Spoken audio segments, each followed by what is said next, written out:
let's talk about Endgame.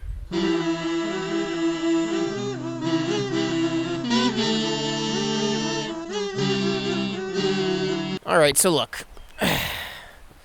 Marvel has been a huge part of my life for the past 10 years. I remember distinctly seeing pretty much every single MCU movie in the theater, and, many of those memories are pretty important to me. They're very meaningful. I love the Marvel movies, and I have fond memories of seeing them. My birthday is at the beginning of May, and Marvel always releases a new movie at the end of April or beginning of May, so I've pretty much had a Marvel movie for a birthday present every year since I was like 12. Look, so the point is, Marvel means a lot to me, and this review is definitely coming from a fanboy perspective. Not that I'm ashamed of that, but that's where it's coming from. Going into Endgame, my hype was freaking through the roof.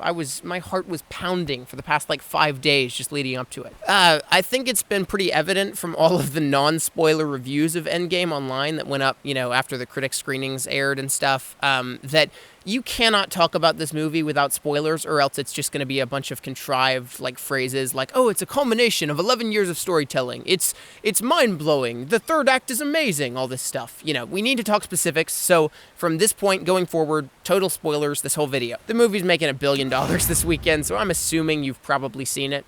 Also, before we begin, I wanted to note this change of scenery here. I actually edited this whole video, and then I had more thoughts about the movie that I didn't include, and some thoughts changed after I saw it again. So whenever you see this is stuff that I wanted to say after the fact. So, there's that. So just like with Infinity War, this is a movie that is not like any other movie out there. And I don't necessarily mean that in it's revolutionary, it breaks new ground kind of way. It does break new ground in some ways, but I mean it more in the sense that, we've never had a movie that is the culmination of 11 years of storytelling, as they say, before. And so it's hard to judge a film like this because, you just don't have a barometer for how these films can be done. And it's commendable that it even works at all and that it was even made at all. So, you got to praise it for that. It's also hard to judge this movie at all or to use the word judge because, as a fan, I was deeply satisfied with this. And so I don't necessarily want to, force my critic voice into this video and be like, let's analyze the film and stuff, because I'm kind of done with that. I want to talk subjectively, and I want to talk about my thoughts on a movie and how it moved me personally. And so I do actually think that many of the things that I want to talk about in this video that are good things about the movie and bad things about the movie are less objective flaws and more things that either I thought worked or didn't work. And that's kind of the interesting thing about Endgame that I think we'll get into a little bit later, is that I feel like there's a lot about this movie that should not work at all, but totally does.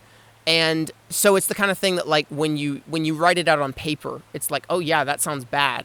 But then when you watch it in person, you go, oh no, that works though. It shouldn't, but it does.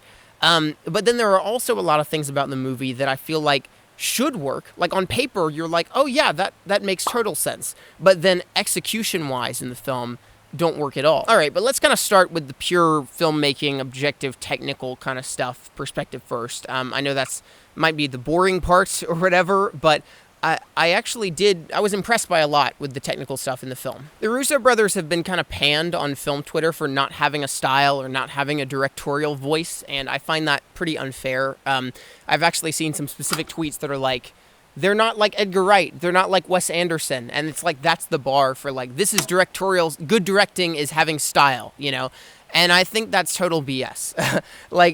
Edgar Wright and Wes Anderson are very stylish directors with very distinct voices, but that's not what makes good directing. What makes good directing is an effective handling of characters and actors and blocking and staging and making scenes feel real and encapsulating the audience in what's going on. And I think the Russos do a lot of that quite well. It is true that they don't necessarily have the distinct voice of someone like Joss Whedon or someone like Taika Waititi, for instance.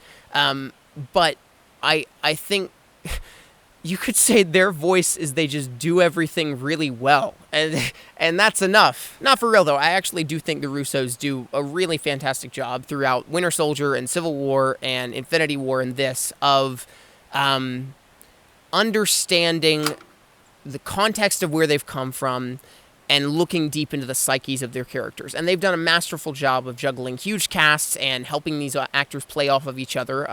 It's not the same type of playing off of each other that like the Avengers have in the first Avengers movie when they were directed by Joss Whedon, but it feels very intimate, and it feels like they have a great grasp on what makes this family tick, and I love them for that. I do think there's something you could say about where the MCU has been and where it is now, and the tones that it has switched between, where if you compare Phase 1 of the MCU to Phase 3 of the MCU, same characters, same storyline, it's all the Infinity Saga, but it does feel different. Like, you compare the Avengers directed by Joss Whedon to, Endgame directed by the Russo brothers, and it's got a different vibe to it, even just in the ways that the characters talk to one another. I think Phase 1 of the MCU was very unpretentious, and it was like it wanted to prove itself to the audience, right? It knew that the audience wasn't really on board with the Avengers yet. And so much of Phase 1 was like, trust us, guys, this is going to be cool. Like, let me flex on you real quick to show you how cool this is going to be.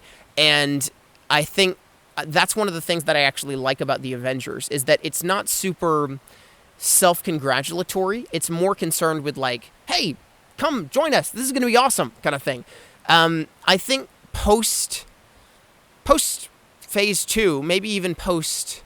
I mean, I even felt kind of this way in, like, Iron Man 3. So maybe even post-Avengers in 2012. I think the MCU, did get more self-congratulatory and self-aware of its own place in the pop culture zeitgeist and how much people like these characters and stuff. So I don't know which style is better. I don't know which one I prefer. There is a part of me that is very nostalgic for that Phase 1 era of the MCU, which now, in some ways, comes across as dated, but I almost like it for that. It was unabashedly cheesy and very, like, unapologetic about what it was going to be. And now we have something that's a little bit more meta and self-aware, as has been the case with just cinema in general in the past 5 years or so, which in some ways is good. And I think this movie in particular is absolutely self-aware in many good ways. Like, it's aware of where it's come from, it's aware of these characters' backstories and arcs and what the audience wants for them, and that's great. But it's two different voices. Back to filmmaking and the technical stuff in general. The Russos in Endgame do just as great of a job with these characters as they did in Winter Soldier and Civil War and Infinity War in, having them bounce off of each other and showing their inner psyches and all this kind of stuff and juggling the huge cast. We've mentioned this before. But I was also legitimately impressed with a lot of their just technical choices and the way that the film was shot and stuff. The opening scene with Hawkeye as Ronin, actually, both of Hawkeye's scenes. The opening scene where Hawkeye loses his family, which was, I believe, all one shot, was freaking incredible. I loved it. And then the opening scene where we first see Hawkeye as Ronin, and that's one shot, was straight out of John Wick, and he's taking out these guys, and it was awesome to look at and just really fun. I loved those. I loved the way that they used him as a character throughout the film and the way that they shot him as a character. And that was just one of many little specific things that I enjoyed about it. I've heard some people describe the third act as a little too drab and dark and moody and DC-esque, and I definitely understand that complaint. It worked for me, though, because I liked that it was just a different environment than anything we'd seen before in Marvel. It wasn't an orange planet. It wasn't Wakanda. It wasn't something set during the day, thank God. It really had that contrast to it, which I enjoyed, and was shot, amazing. It looks like a comic book, absolutely, and there are so many visually striking images. It's not quite Joss Whedon with that one-take shot of everyone fighting in the Battle of New York, but it's almost there, and it does remind you of a comic book splash page, and, all of these instantly iconic shots come to mind. I do think there are some scenes in the movie that are a little bit blandly shot. It looks pretty enough, but like lots of the stuff at the Avengers compound, and we've said this like throughout Civil War and Infinity War, is pretty boring. The production design of the Avengers compound is just boring in and of itself. You've got this really interesting idea of a place where the Avengers live, work, and play, right? And they don't really do anything with it. It's just generic office spaces, which I think is disappointing, and it's not great to look at. But the character conversations were so compelling throughout lots of the stuff at the compound that it kind of made that okay for me. Lots of the other stuff in the movie is quite pretty to look at, though. And I did appreciate the fact that throughout much of the time travel stuff, they did a pretty good job of making it look like the cinematography of the movie that they were traveling back to. So, like, when they went back to Avengers, it looked like the stuff from Avengers. When they went back to Guardians of the Galaxy, it looked like the stuff from Guardians of the Galaxy. Say, even the 70s aesthetic was fun to see. So, I think the visuals of the film were decently well done. I also, something else about the Russo brothers' style that I think is interesting to watch is you can see it in Winter Soldier all the way through this movie. They do a really good job, and I think this is kind of their voice, really, in grounding these supernatural, crazy, cheesy sci-fi things in real-world human drama and making them feel almost naturalistic. So, like, even just the way that Professor Hulk is shot in the diner scene where he's eating breakfast at the beginning where we first meet him, I liked a lot because it didn't feel like it was calling attention to the fact that he was this big CGI beast, and it felt like we were just watching a very naturalistic conversation with these characters. For one thing, that's because the effects blending on Professor Hulk are done fantastically in this movie. He looks amazing. But also, you can see that with even characters like Rocket and some of the more supernatural sci-fi stuff, like the scene where Thanos at the beginning is cooking soup in his farmhouse. Also felt very naturalistic, and we're watching this crazy giant purple spaceman, but it feels like we're watching a real human. And the Russos have always done a really great job of that. Part of that is effects, but part of that is also just the way that it's shot and framed and the vibe of it, and the way that even like that scene, I remember, I don't even think there's music in that scene. Like, it feels like we're just watching a guy cooking soup for a few minutes before the Avengers arrive, right? Other things, the Silvestri score, I actually think is one of the best Marvel movie scores of all time. I'm not one of these people who thinks that Marvel movie scores are generally bad. I actually think that many of Marvel's scores are quite good, and I listen to them a lot. But the problem is that there's a lack of cohesiveness. You know, Iron Man has had 3 different themes throughout all 3 of his movies, and so we are at a point where they've established the Avengers theme enough, and that has been Silvestri through and through, other than Brian Tyler in Age of Ultron. We've established that enough that that's now iconic, and you can use that and vary on it in different ways, and it will work. But also, the thing that really made me happy here was that Silvestri does, finally, he didn't really do it much in Infinity War, but here he finally brings back some great motifs from other movies. He uses the Ant-Man theme. He uses the Doctor Strange theme. He uses the Tesseract motif, which is also in Infinity War, and that started in, I believe, First Avenger.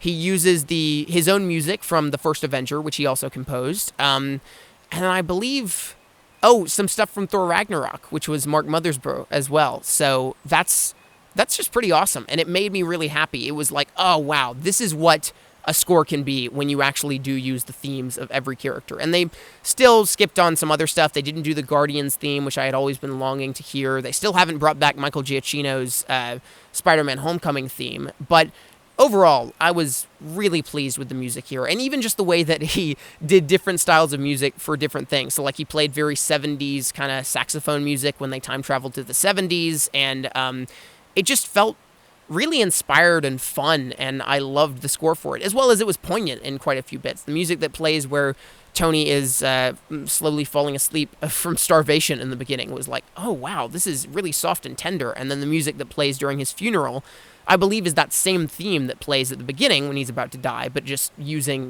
more bombastic instruments.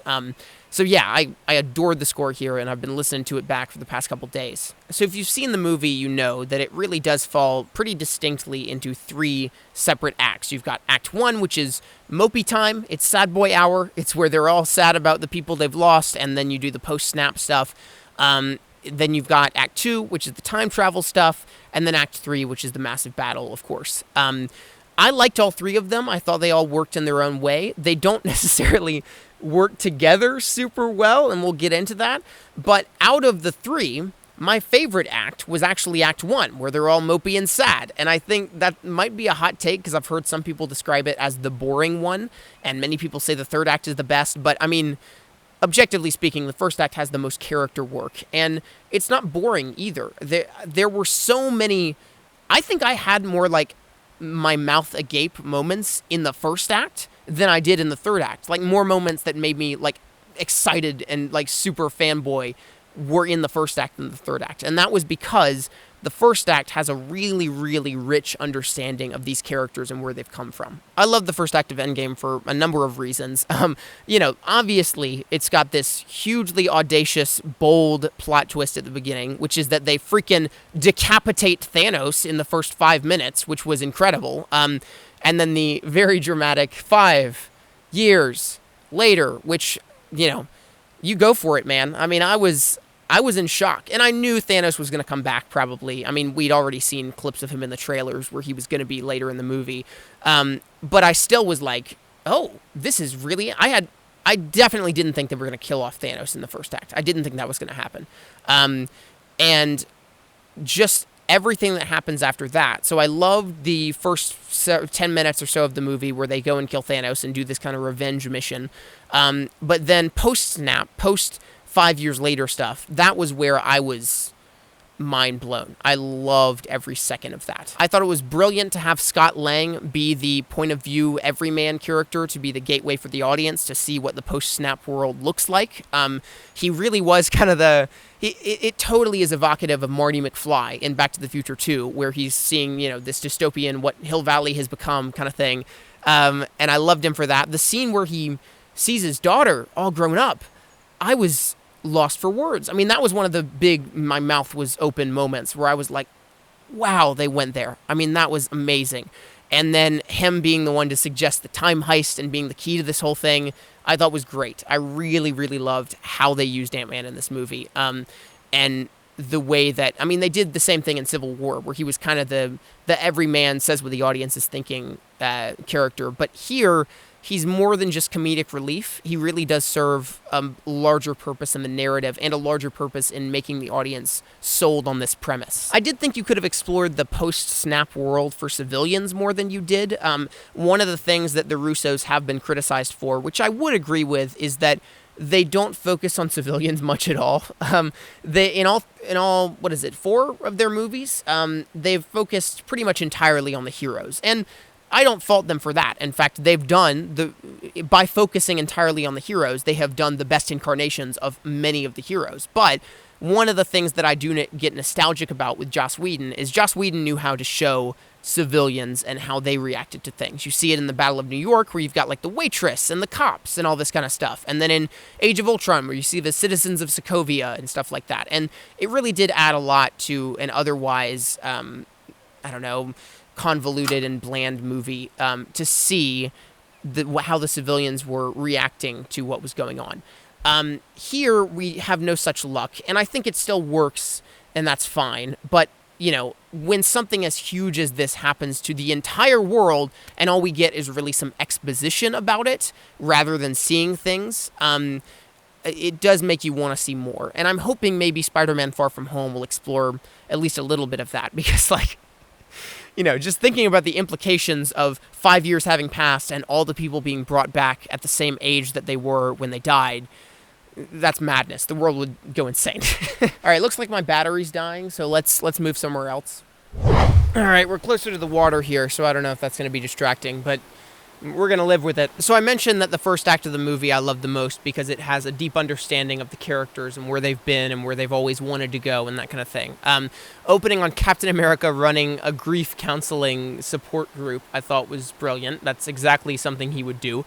I loved where Natasha was at the start of the movie, and I thought that as much as her actual death scene didn't necessarily work for me, and we'll get into that, I think they set her up well to die, essentially. They really did put her character in a place where you understand where she's come from, where she is now, and why she is kind of apt for that role in the film. And I liked her speech about, them being her family, and it really did make me think back to her whole Red in My Ledger speech from the first Avengers, which kind of informs a lot of the stuff here, I think. The fact that she dies and there's blood everywhere kind of evoked that speech for me, the whole Red in My Ledger idea. But the biggest one for me was Tony Stark. Seeing him in the farmhouse with Pepper and having a daughter was easily the most satisfying part of the movie as a whole for me. That was the biggest moment where I was like, oh, I can't believe they did that. And looking back, like, of course, that makes total sense that they would do that. But, like, I loved the reveal of his daughter. I loved that he had the dream about it in Infinity War, which was a setup. I knew that was going to be a setup. But also, it, calls back to the line in freaking Age of Ultron, where he says, I'm going to build Pepper a farm, hope no one blows it up, And that was a really great payoff to that kind of desire that he had. I also loved seeing Tony Stark as a dad, and the idea that he's been a father figure to all of these characters in the MCU. They really did hammer home in this movie the idea that he's been a father to so many people. He is he works through his dad's treatment of him as a father and his relationship with his dad, which is important.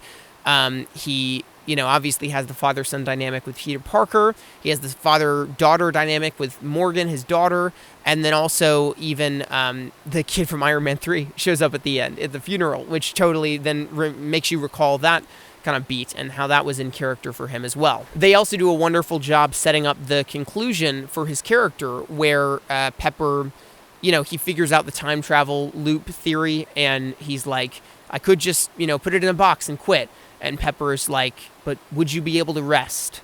And I thought that was a brilliant way of summarizing 10 years of evolution where when you hammer it home and bring it down to its absolute basics, Tony Stark's arc is about finally finding a way to rest. He's spent 10 years as a hero trying to make up for guilt and trying to figure out a way to build a suit of armor around the world and secure the world so that he won't have to worry about it too much and he won't have to try to make sure that this nightmare doesn't come to pass. And this movie is about him finally concluding his arc and finding rest. And that was huge for me. I thought that was really powerful. And then when Pepper at the end says, you can finally rest now, I was just down for the count. I mean, I loved that. There is undoubtedly a level at which the development of the post-snap world 5 years later has all happened off-screen, and that's kind of the hitch, the hook of the, getting the gang back together bit, is seeing where they've been in 5 years and what's happened to them.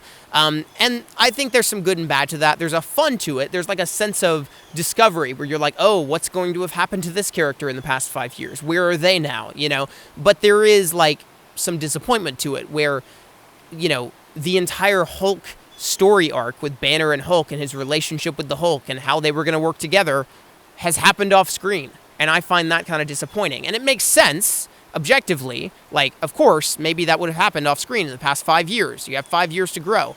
But it's annoying, and it's not necessarily satisfying. In the original cut of this video, I had a long rant about how I didn't like the approach they took with Fat Thor. But after seeing the movie again, my thoughts kind of changed about it, which I was surprised by. I think I was initially taken just by shock when they went that approach with Thor, because all the marketing made it look like he was going to be just like he was in Infinity War, which he was awesome in Infinity War, and then now we see him in this total depressive state, which was definitely surprising, and to say the least, I was shocked that it turns out he's fat during the final battle and is still like a recovering alcoholic. But after seeing the movie 3 times, my thoughts kind of changed about it. Initially, I wasn't really sure what they were trying to do with it, because on the one hand, it seemed like it was mocking of his fatness, and that was a joke, which I was like, if you're going to make fatness into a joke, why is the ending battle where he's fat fighting Thanos a joke? Like, I wanted that to be a cool battle, not something where, like, this big Lebowski Thor is fighting Thanos. But then I was also like, is the fatness supposed to be empowering?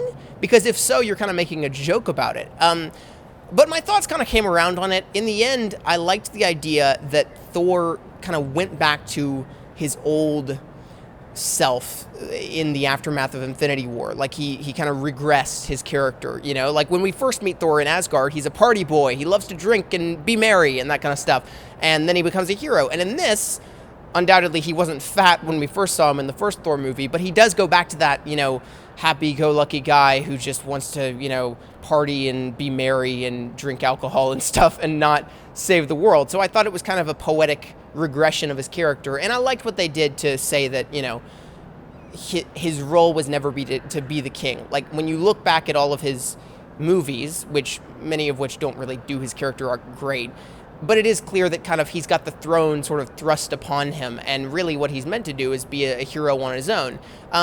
So that worked for me upon the rewatches, and in the end, I actually did think, oh, it is kind of cool that he stays fat in the final battle, because it, says that you don't have to be muscular to be a hero. And in the end, he mans up and he braids his beard and everything, and he fights Thanos in the best way that he can, and he's still strong despite his fatness. When I first saw the movie, I was like hoping that he would become muscular by the end, and like maybe the hammer would make him muscular again or whatever.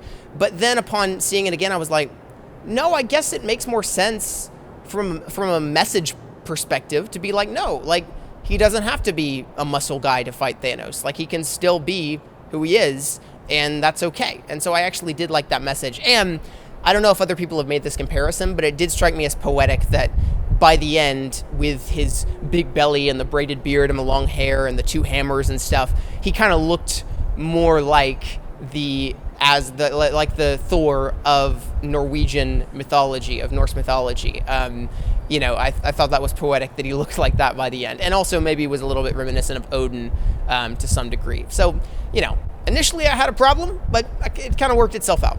People have called a lot of the stuff in this movie fan service, and there's for sure a lot of fan service in the movie. There's throughout the entire third act. I mean, everyone showing up with the portals at the end and stuff is total fan service, and Pepper getting an Iron Man suit is fan service, and there are all these little beats that are fun nods and references to the history of the MCU. But I think what it has more than just fan service is an actually good understanding of where these characters have come from and where they're going, and even something like the Howard Stark scene with Tony Stark, I thought was a brilliant way of resolving all of his daddy issues. And I thought out of all of the time travel segments in the movie, the 70s one was actually my favorite, because you got that nice beat with Cap looking on at Peggy through the window, and then also the bit with Tony and Howard, and that was great. And the Ant-Man cameo, that was fun. Plus, I just love the 70s, and I love period piece stuff, so it was a fun thing to do. The time travel stuff in the movie, it's something. I think the time travel stuff in the movie is one of these things that doesn't work when I think about it, but when I watch it, it does work. When I watched the movie, I had a ton of fun with the second act and them time traveling back to previous MCU movies and seeing the events from other perspective. It's very Back to the Future 2, seeing the events from another, going back to the events of the first movie and all this kind of stuff. When I watched the movie, I loved it. When I think back to it, there's a lot of things I have problems with, and not just in like the plot holes with time travel stuff, because I actually liked the way that they handled the actual logistics of the time travel here, but more so in the way that it's paced and the way that it's edited and the way that it's put into the story, I feel is a little bit rushed at times.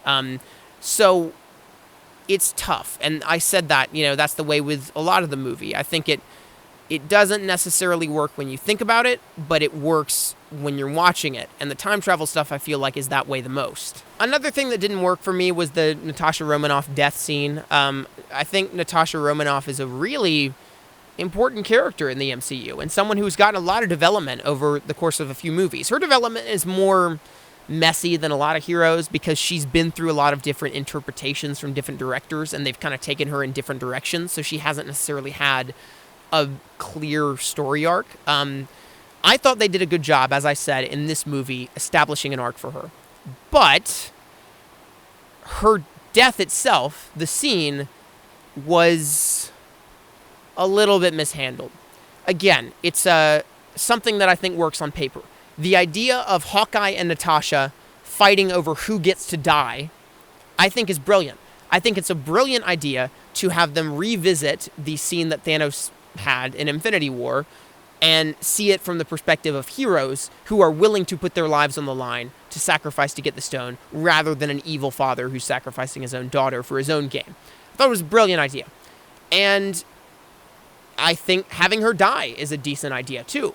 But just the way that it was edited and the way that it was put into everything felt really rushed and out of nowhere. You didn't necessarily feel like they were building up to her death at all. There was no foreshadowing of it, which I would have liked to have.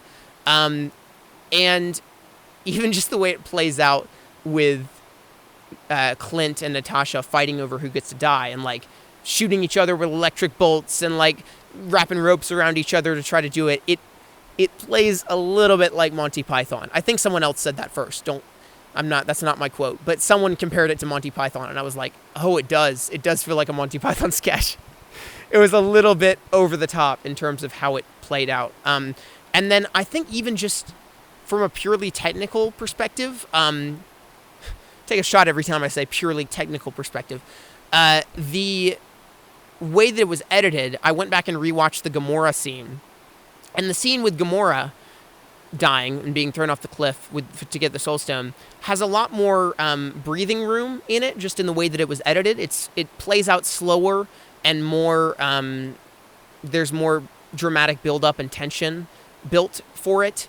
With Natasha and Clint's scene, it's shoehorned into this very fast-paced time travel segment where the actual scene, Act 2 of the movie with time travel is very fast-paced. I mean, we're bouncing back between years and times and all this kind of stuff like that. I mean, it's going by super fast. And I almost felt like that worked against it because it felt like they were getting the stones really easily and fast. There wasn't enough breathing room.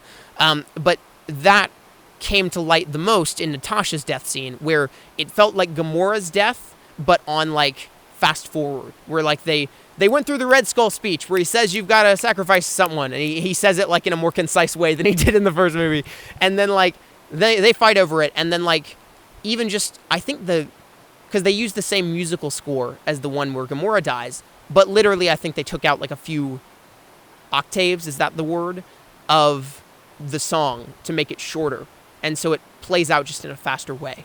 A few bars of the song, I don't know how music works, but yeah, like. So you get what I'm trying to say. It's rushed. It's like the Gamora death scene, but it's faster. And so that wasn't great for me. And then I guess they do have the mourning scene where they're all kind of mourning her death on the dock and stuff. But I don't know. It felt like her loss wasn't acknowledged enough still. That's my 2 cents. I think it still works on paper, and you could make a perfectly good argument that her death was warranted and that it works, but for me it didn't. The stuff with Gamora and the Guardians of the Galaxy was, to me, it's kind of a necessary evil in some capacity. Like, we knew that Gamora was going to come back somehow. But I don't know. There's an OCD part of me that really wishes the Guardians of the Galaxy trilogy was going to be, like, coherent without having seen Infinity War and Endgame. And after Gamora died in Infinity War, that was pretty much sealed. Like, it was clear that you weren't going to be able to watch the Guardians trilogy without having seen the Avengers movies also. But this made it somehow even crazier, where now the entire plot of Guardians 3, Thor's going to be in it, which I'm actually excited for, but he's going to be in it, and then it seems like the plot is going to be finding Gamora from the past and convincing her to join the team again. That's at least where it seems like it's going. And I actually like that idea a lot, and I think you could go in interesting directions with it. But it just disappoints me that a once simple franchise has now been convoluted by all this time travel stuff. Like, does that make sense? Like, it's not an objective flaw, but just personally, I go, oh man, like, now you gotta watch Endgame to get Guardians 3. Just a little thing. I don't know. I've seen a lot of different takes about Captain America's arc in the film and his ultimate resolution and conclusion and payoff and everything. The idea of him going back in time and living out his days with Peggy and, becoming old and all this kind of stuff is something that people have wanted to see for a very long time. And so it is satisfying for many, but the way that it's executed is sort of, it's something. And I think it works for some and doesn't work for others. For me, I'm really torn, man. Captain America is one of my favorite heroes, favorite characters even, ever. And I've always wanted to see him get his happy ending, but I'm conflicted as to whether it works or not. One of the things that bugs me about it is that it's an ending that kind of works or doesn't work depending on how you view the time travel mechanics. And that's, to me, that's never a great thing when the time travel logic kind of gets in the way of if the emotion works for you or not. The initial cut of this video also had a whole rant and me talking about the time travel mechanics in the film. The Russos have since cleared up some of the questions that people had about Captain America. So my big thing, and I'm sure you've heard it talked about by others, was the film establishes that they do alternate universe time travel thing, basically, where when you go back in time, you create an alternate timeline. So the butterfly effect doesn't exist, and you can't change your future. You only create an alternate timeline where that future is different. So my question was, at the end, did Captain America live out his days in our timeline and overwrite Peggy's existing husband and children? Was the husband that we hear referenced in Winter Soldier always him, so it's a predestination thing?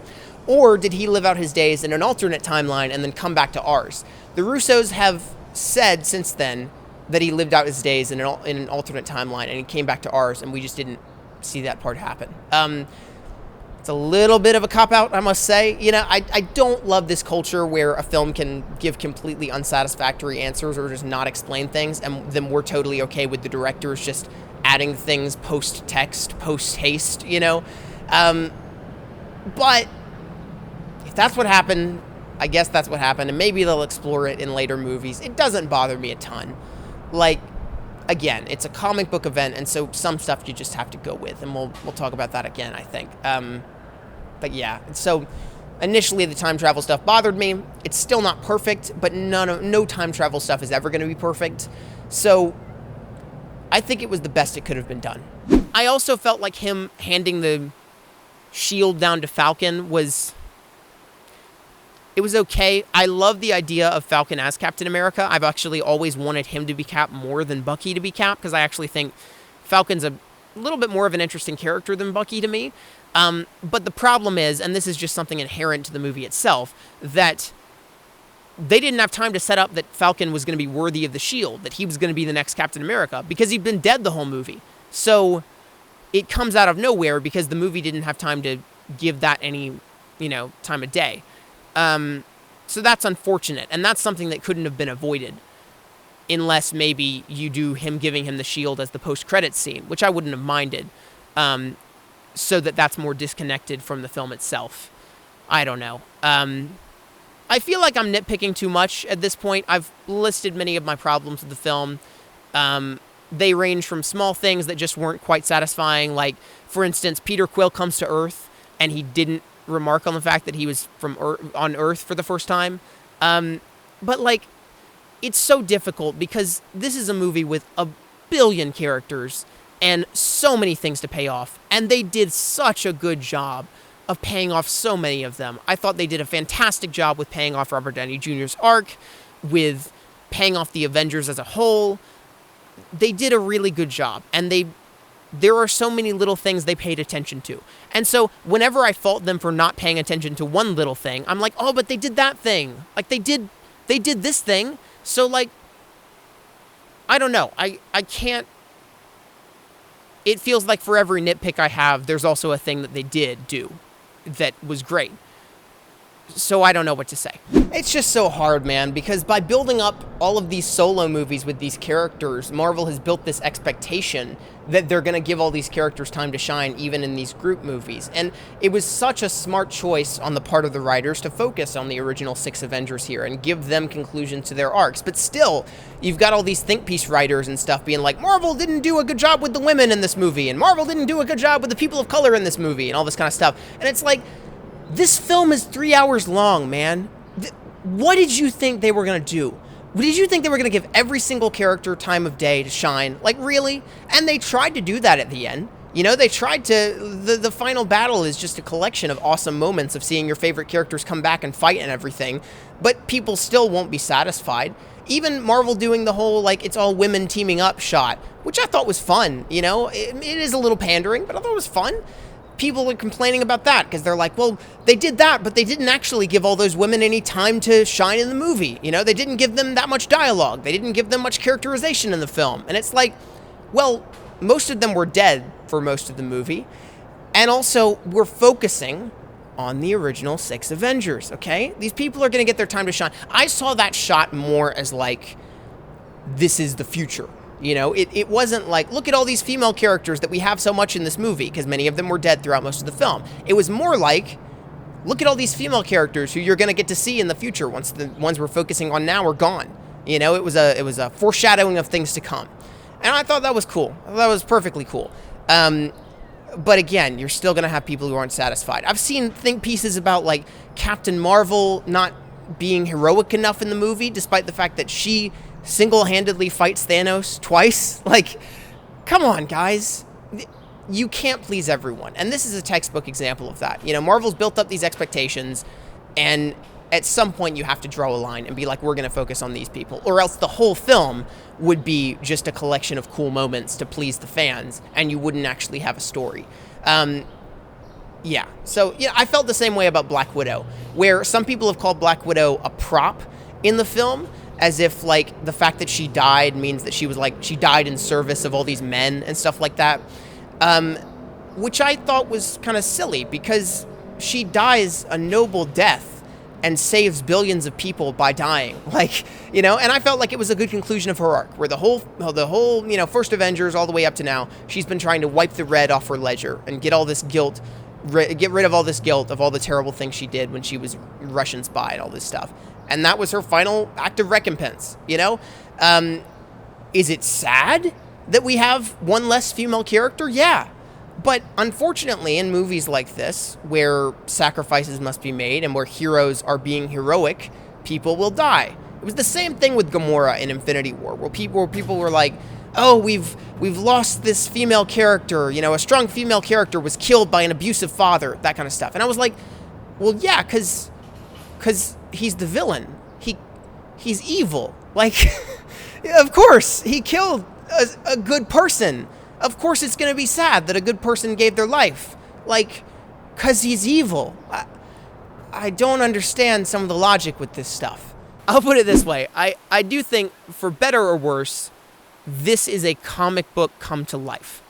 And when you read event comic books like this, that are huge crossovers that have been built up to, and they have tons of splash pages and crazy convoluted plots, they ultimately come down to, I like these characters, I like this world, I like this story, and so I'm going to just go with it, even though it makes absolutely no sense, and kind of the implications of certain things leave me scratching my head, because it's cool, the characters are fun, the art is good, and I'm just going to that's what comic books are, Is that a low standard? Maybe, because there are other comic books that are really, really good and well thought out. But in terms of these big event things, that's kind of what this is. And I think if you view it as a comic book event and you don't think too hard about the implications of certain things, it's fun and it's satisfying and it's good. I think comparing this to Infinity War is interesting. From a structuring perspective, Infinity War, I think, is a far better film. Even just the way that it's edited and just the way that it was thought out. Infinity War, I said this in my review of it like 6 months ago, is a very cohesive and, it's a beginning, middle, end, and that could be it. Like, it's a movie where Thanos goes on a journey, gets all of the Infinity Stones, and wins. And that's the ending. You don't need a part 2, because that's the whole story of Infinity War. And so I kind of respect Infinity War in that way, where the opening scene of Infinity War immediately sets the tone for the movie and establishes what's to come. The ending scene of Infinity War pays off everything and shows that the protagonist is won. The middle, everything else in between is very intentional. These scenes are meant to further the story and keep it on this one singular focused track. Endgame is a lot more scattered, and it's hard to fault it for that because it's got so much to do. But, like, for instance, it opens on Hawkeye losing his family. Great scene. Loved it. I loved how they shot it, loved the tragedy of it, but this movie isn't about Hawkeye. And so it was just kind of a random placement of a scene. It ends on Captain America dancing with Peggy. Great. I really like that payoff for him. I like seeing him happy. But this movie, I wouldn't say, was really about Captain America wanting to dance with Peggy. It wasn't about that until the very end. So it has to pay off all of these things. And as such, it doesn't feel as focused or as narratively well-structured as Infinity War does. Now, as some people have pointed out and said to me on Twitter, which I agree with, structure isn't everything. Like, what Endgame lacks in structure, it makes up for in heart and in satisfying moments and in just pure joy. I mean, this Infinity War, people have called cynical and soulless, and I disagree with that. But it is a tragedy, and it is sad, and it does lack some of the compelling character drama that certain other MCU movies have because it's so huge, large scale, and has such huge stakes, and has to prioritize action over that. Endgame has a lot more time for character drama, and it has a lot more heart, and it has a lot more compelling character dynamics, and I respect it for that. And so I predicted that these movies would be kind of the yin and yang to each other, and I think that is what they are. Infinity War is more focused, it is more structurally sound, it is more well-tuned, but it is less soulful, and it is less focused on character.